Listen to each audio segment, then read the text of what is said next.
Welcome to the Syneos Health Podcast, Early Signals, where we explore the ideas, innovations, and emerging trends shaping the future of oncology. I'm Dr. Wael Harb, Head of R&D and Scientific Strategy in Oncology at Syneos Health. Recorded live from ASCO 2026, these conversations bring together perspective from leaders across biopharma, academia, and technology on the signals they're watching most closely, from AI-enabled drug development and real-world evidence to precision medicine. These conversations offer a snapshot of where oncology innovation is headed next.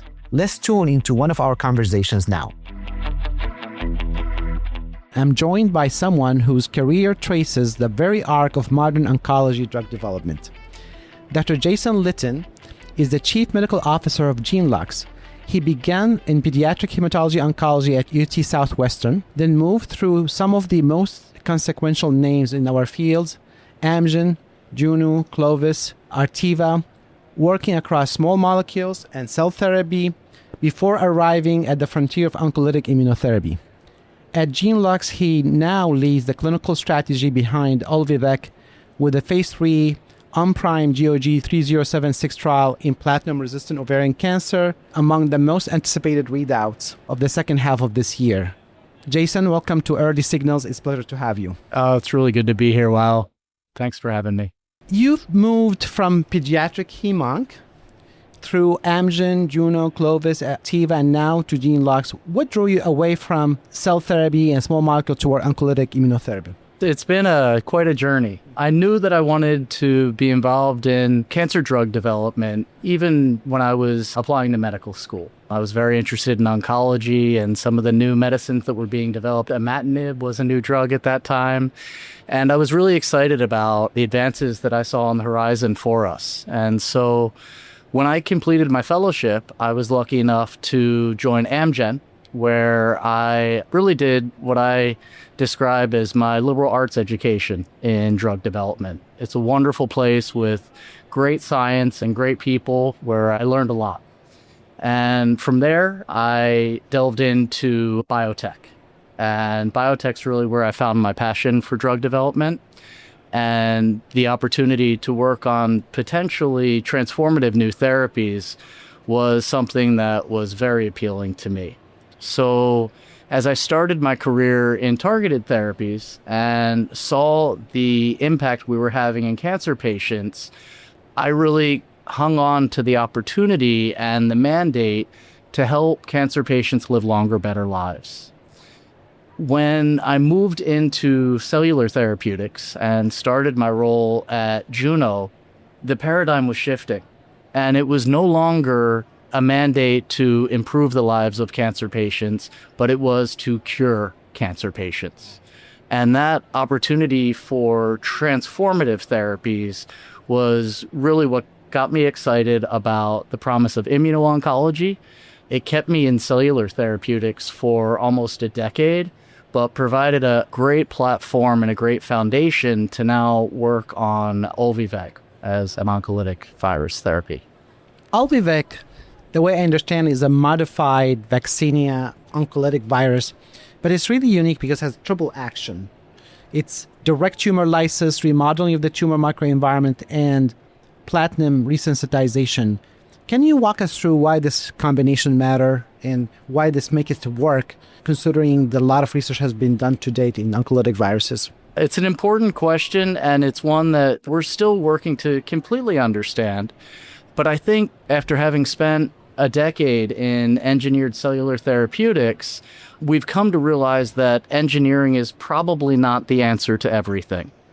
The opportunity to make an impact for cancer patients, especially with solid tumors, is probably going to take multiple modalities to work together to overcome the suppressive tumor microenvironment and all of the complexity that we confront in solid tumors. And so the opportunity to use Olvi-Vec as an oncolytic virus, which actually is administered and infects and replicates in tumor cells. So it actually provides that initial signal to kill the tumor, but then release neoantigens and tumor antigens that would engender an innate immune response and an adaptive immune response to antigens that the patient may never have been exposed to. In remodeling the tumor in this way, what we've observed in our phase 2 trial in ovarian cancer is it actually re-engenders a sensitivity to platinum. And so what we observed in the phase 2 study was patients who were either resistant to or even refractory to prior lines of therapy with platinum. If we introduce Olvi-Vec and then subsequently give platinum, those patients actually, in many cases, have deeper and more durable responses than they did even to prior exposure to platinum.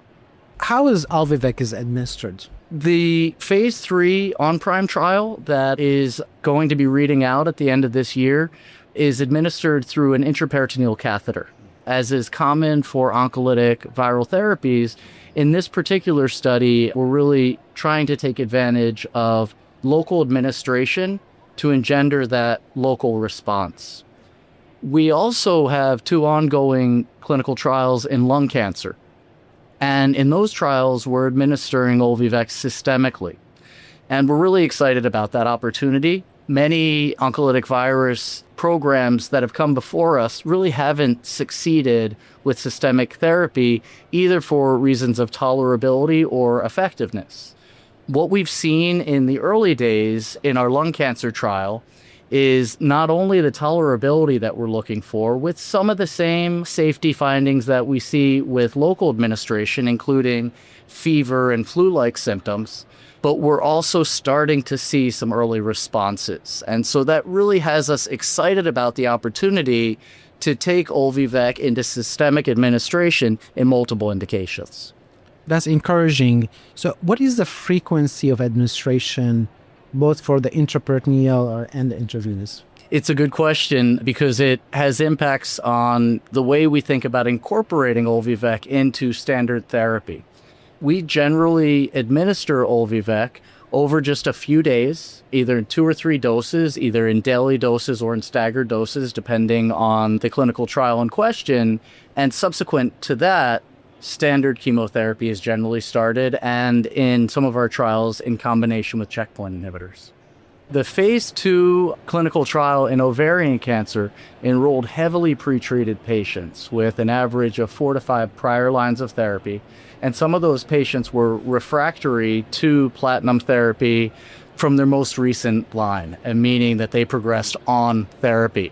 And what's amazing, and what has us so excited about the on-prime trial, is between 50 and 60% of those patients responded and had deep and durable responses.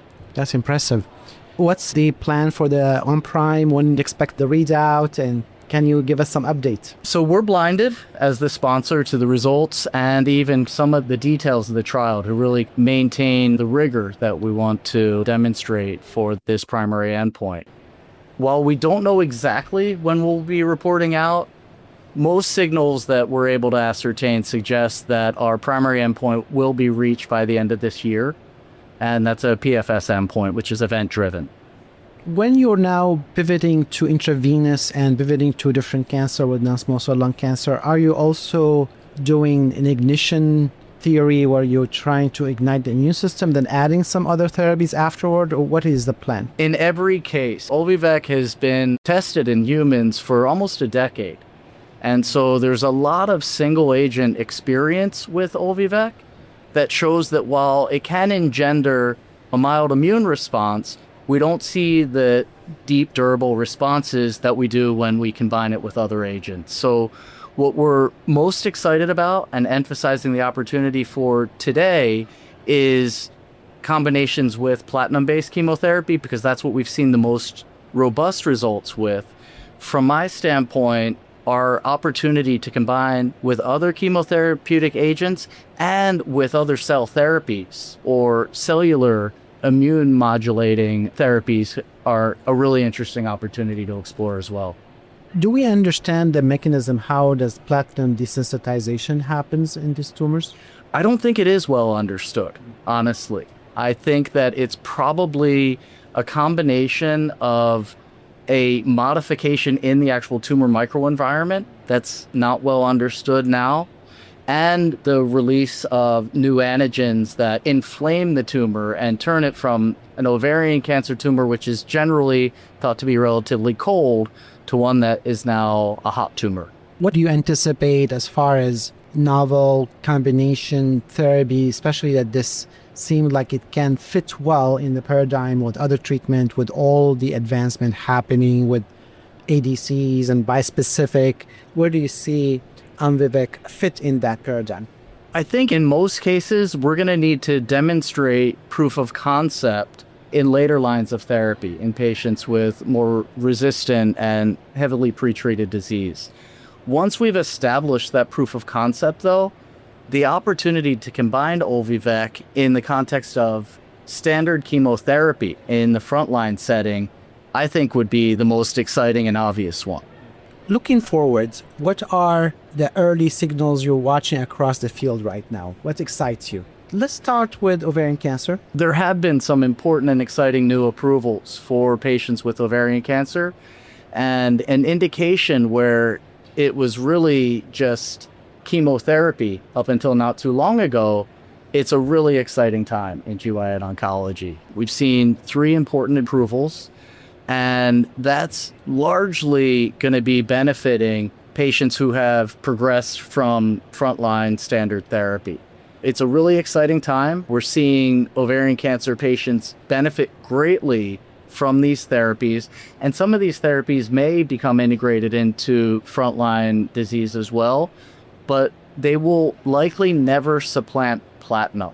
And so I really think that our opportunity with ovarian cancer is to combine with platinum in those earliest lines and really engender the deepest and most durable responses. What do you think about the approval of pembrolizumab in platinum-resistant ovarian cancer, and how does that fit? Historically, we thought ovarian cancer is not a disease that responds to immunotherapy, but we were wrong. But the response is not as robust as we would hope. But maybe is there an opportunity here to combine with pembrolizumab or other checkpoint inhibitor? I think there absolutely is. I was excited to see the pembrolizumab had activity in ovarian cancer and gained the approval. But you're right, it's only a very small minority of patients that are really driving that benefit. I think we have work to do to understand the biology, but every time I see a clinical trial result, especially one with immune-directed therapies with a tail, those are always the survival tail that shows that there's a subpopulation of patients that are being cured from the therapy. Those are the indications I want to go to, because those are the indications where I think we can raise that tail and benefit more patients. And so an indication like ovarian cancer in combination with pembrolizumab, I think would be a great opportunity. What one message you would like to leave the audience with regarding Olvi-Vec and the field of oncolytic viruses? Oncolytic viruses have been lurking in the shadows for about a decade. And to date, we have 1 approval, and it is absolutely an effective drug that helps patients with melanoma, but we haven't seen additional approvals. We have other sponsors, in addition to Genelux, that are out there generating some really exciting data right now. To me and to my colleagues at Genelux, this is high water that can raise all of our boats, get the oncology community excited about oncolytic viruses.